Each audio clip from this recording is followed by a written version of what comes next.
आज superfast futures का जो एपिसोड है वो है खास, क्योंकि मारुति नवंबर महीने के आंकड़े देखें तो सालाना आधार पर कुल बिक्री 3% बढ़कर करीब 1.65 लाख यूनिट रही है। घरेलू बिक्री 2% बढ़कर करीब 1,40,000 यूनिट आई है। एक्सपोर्ट भी अगर आप देखें तो 16% की बढ़त यहाँ पर देखने को मिली है और नवंबर में कंपनी ने 22,950 गाड़ियों का एक्सपोर्ट किया है। तो ऑटो बिक्री को कहाँ से मिल रहा है सपोर्ट, इस पर मैनेजमेंट से बात करेंगे। साथ ही डिमांड ट्रेंड और लॉन्च के रोड मैप और ग्रोथ आउटलुक पर भी राय लेंगे। ज्यादा बातचीत के लिए हमारे साथ है कंपनी के senior executive officer marketing and sales Shashank Srivastava. Good afternoon sir, नमस्कार, शो में स्वागत है आपका। बिक्री आंकड़ों की बात करें तो काफी अच्छे बिक्री आंकड़े यहाँ पर आपको देखने को मिले। हालांकि जो अनुमान था, क्योंकि उम्मीदें हमें थोड़ी सी ज्यादा ही रहती है मारुति से, उससे थोड़ा सा मिस है, लेकिन ओवरऑल अगर आप देखें तो यहाँ पर ग्रोथ ठीक ठाक है। क्या खास कारण रहा?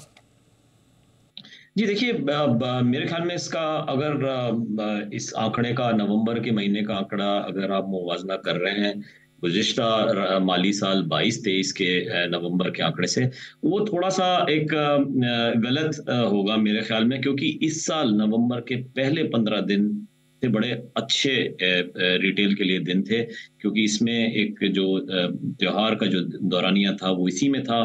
धनतेरस, दिवाली, भाई दूज वगैरह जितने जो अहम त्योहार हैं वो इसी नवंबर के पहले 15 दिन में थे। इसलिए अगर आप रिटेल की फिगर देखें तो उस आंकड़ों से आपको पता चलेगा कि इंडस्ट्री में दरअसल 22% की ग्रोथ हुई और उसमें मारुति सुजुकी में करीब 14% रिटेल में इजाफा हुआ है।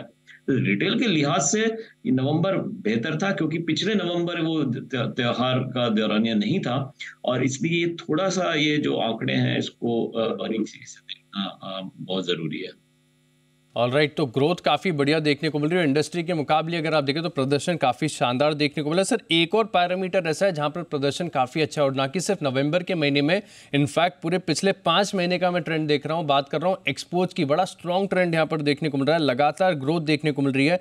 जुलाई में अगर आप देखें तो 9% की थी, अगस्त में काफ़ी शानदार 15%, सितंबर, अक्टूबर, नवंबर में भी 16% के आसपास के एक्सपोर्ट में ग्रोथ है। एक्सपोर्ट को लेकर अब कंपनी का क्या आउटलुक है? जी देखिए, अगर आप 22-23 के माली साल में देखें तो हमारी जो बरामदगी थी, जो एक्सपोर्ट था, वो 1 लाख, वो 2,59,000 के करीब था। और हमें उम्मीद है कि इस आंकड़े को हम इस जो चालू जो रवा माली साल है 23-24 का, उसमें हम इसके ऊपर निकल के जाएंगे, मतलब एक इसमें एक इजाफा होगा। और मैं ये बताता चलूं कि जो पिछला साल था उसमें भी जो मारुति के 2,59,000 का जो एक्सपोर्ट था वो आज तक का सबसे ज्यादा एक्सपोर्ट था। और आज मारुति सुजुकी डोमेस्टिक में ही नहीं, एक्सपोर्ट्स में भी नंबर 1 कंपनी बन गई है। और हमारे मुल्क के करीब 40% जो गाड़ियों का एक्सपोर्ट है वो मारुति सुजुकी कर रही है। तो हमें उम्मीद है कि इस रवा माली साल में हम पिछले साल के आंकड़ों को पार करेंगे एक्सपोर्ट्स के लिहाज से। एक्सपोर्ट में और यहाँ से बेहतर ग्रोथ देखने को मिलेगी। इस बार का प्रदर्शन तो अगर आप देखें तो एक्सेप्शनल देखने को मिला है। लेकिन सर, क्योंकि शुरुआत में जब हम बात कर रहे थे तो आपने फेस्टिव सेल्स का जिक्र किया कि धनतेरस है, और वहाँ पर आमतौर पर हम देखते हैं कि गाड़ियों की बिक्री का चलन काफ़ी बढ़िया देखने को मिलता है। इस बार करीब 87 दिन का पूरा फेस्टिव सीजन रहा है। इस दौरान सेल्स कैसी रही? जी, सेल बहुत अच्छी रही, और इंडस्ट्री के हवाले से मैं बात करूं तो 11 लाख के ऊपर का फरोख्त हुआ है इस दौरानिया में। और ये पिछले साल के मुकाबले करीब 40% ज्यादा है। लेकिन चूंकि जैसे आपने बिल्कुल दुरुस्त फरमाया, 17 दिन ज्यादा हैं इस बार कंपेयर टू, अगर आप पिछले साल से कंपेयर करें, इसलिए अगर उस फैक्टर को एडजस्ट करते हैं तो करीब 18%, 17 से 18% की इजाफा देखने को मिला है इस दौरान सेल में। ऑलराइट सर, एक और चीज़ है कि अब तक हमने पास्ट में ट्रेंड देखा है कि छोटी गाड़ियों में अगर आप देखें तो मारुति अनडिस्प्यूटेड लीडर रहा है, वहाँ पर बिक्री काफ़ी अच्छी होती है। लेकिन ओवर द क्वार्टर्स एक स्ट्रैटेजी है ये कि प्रीमियम गाड़ियों का जो लॉन्च है वो लगातार बढ़ता जा रहा है। बड़ी गाड़ियाँ एसयूवी सेगमेंट में जहाँ पर पकड़ थोड़ी सी ढीली थी, अब वहाँ पर भी सुधार देखने को मिल रहा है। ओवरऑल अगर आप देखें तो ये जो फेस्टिव सीजन है इसमें बिक्री का ट्रेंड क्या है कि छोटी गाड़ियों की तो बिक्री रहेगी, लेकिन जो आपके नए लॉन्चेस हैं वहाँ पर रिस्पॉन्स कैसा रहा? जी, बहुत अच्छा रिस्पांस रहा। आपको शायद जब हमने पिछली बार जब गुफ्तगू करी थी तो उसमें मैंने ये फरमाया था कि एक कमजोरी जो मारुति सुजुकी की रही है वो है एसयूवी में बाजार की हिस्सेदारी। और अगर नॉन एसयूवी के सेगमेंट की बात करें, वहाँ तो हमारा जो बाज़ार की हिस्सेदारी है 65% के ऊपर है। लेकिन चूँकि एसयूवी में हमारी बाज़ार की हिस्सेदारी पिछले साल सिर्फ़ 12% थी, ये ज़रूरी था कि हम अपना हिस्सेदारी इसमें बढ़ाएँ, ताकि हमारा जो हदफ़ है 50% हिस्सेदारी का हासिल करने का, वो हम पूरा कर सकें। और यही वजह है कि मारुति सुजुकी ने पिछले कुछ साल में 4 नई गाड़ियाँ उस सेगमेंट में उतारी हैं। नई ब्रेज़ा, विटारा, फ्रॉन्क्स, जिम्नी और इन्विक्टो। और इसी के चलते हमने H1 में अच्छा हमारा मार्केट शेयर में जो इस सेगमेंट है एसयूवी, उसमें अच्छा हमारा इजाफा हुआ। हम 22% के बाजार की हिस्सेदारी हो गई 12% से।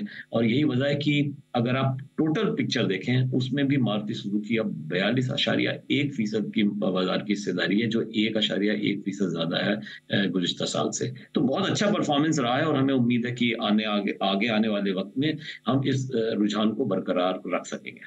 बढ़िया रिस्पॉन्स यहाँ पर बड़ी गाड़ियों की तरफ से। प्रीमियम सेगमेंट में बेहतरीन रिस्पॉन्स है, लेकिन सर एक सेगमेंट ऐसा है जहाँ पर अभी शुरुआती फेज में थोड़ा सा लैग है। बात कर रहा हूँ मैं ईवी की। कंपनी के प्लान्स हैं, आपसे भी बात हुई 2025 तक लॉन्च हो जाएंगे, तो यहाँ पर कैसा पोर्टफोलियो होगा, क्या टारगेट कर रहे हैं? और साथ में अगर आप देखें तो जो आपके लॉन्चेस हैं ऑन ट्रैक हैं?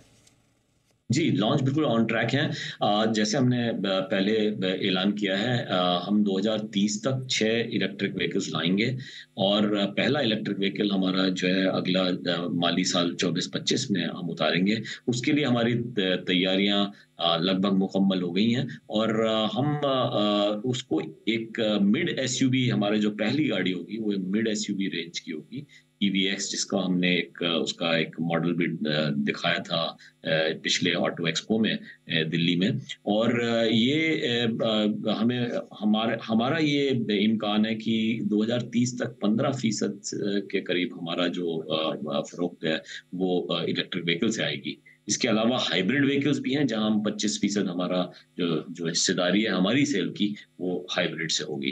तो प्लान के हिसाब से ही हम चल रहे हैं और मुझे खुशी है ये कहते हुए कि हम अपने प्लान के मुताबिक ही इस गाड़ी को उतारेंगे अगले वित्तीय साल 24-25 में।